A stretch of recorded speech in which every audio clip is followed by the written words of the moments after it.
and welcome to Foresights TV with me, Anjali. The abrupt cancellation of much hoped for meet between British Premier Rishi Sunak and his Greek counterpart Kyriakos Mitsotakis in London recently led to the fueling of the long divide between the two countries over the Parthenon sculptures, which were originally from Athens but are being presently under display at the British Museum. The controversy touching the emotions of Athens remains under a guard of vehement resentment by the British government, awaiting a possible end to this schism quite amicably. Here's a special report from Foresights TV.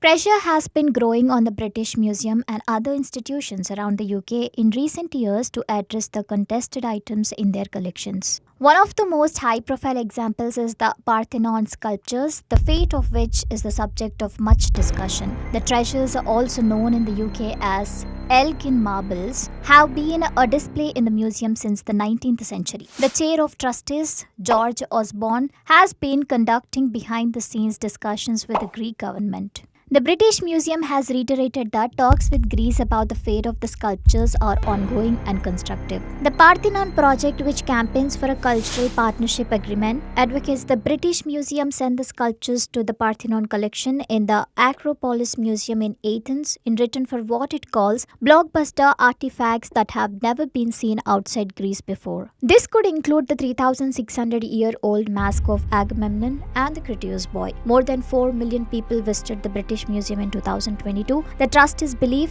that the Parthenon sculptures are a significant part of the story told by the museum of cultural achievement throughout the world from the dawn of the human history over 2 million years ago until the present day. The classical marble statues were made between 447 BC and 432 BC to decorate the temple of Athena, the Parthenon, on the Acropolis in Athens. In the 19th century, the British ambassador Lord Elgin was granted permission by the Ottoman Empire, the governing authority in Athens, to remove some of the sculptures. His collection was transported to the UK and, after a parliamentary select committee in 1816 deemed his actions legal, the Parthenon sculptures were transferred to the museum by an Act of Parliament. But the British Museum is prevented by the British Museum Act from permanently returning the items to Greece, which is not the only country to contest the ownership of items held in the museum collections.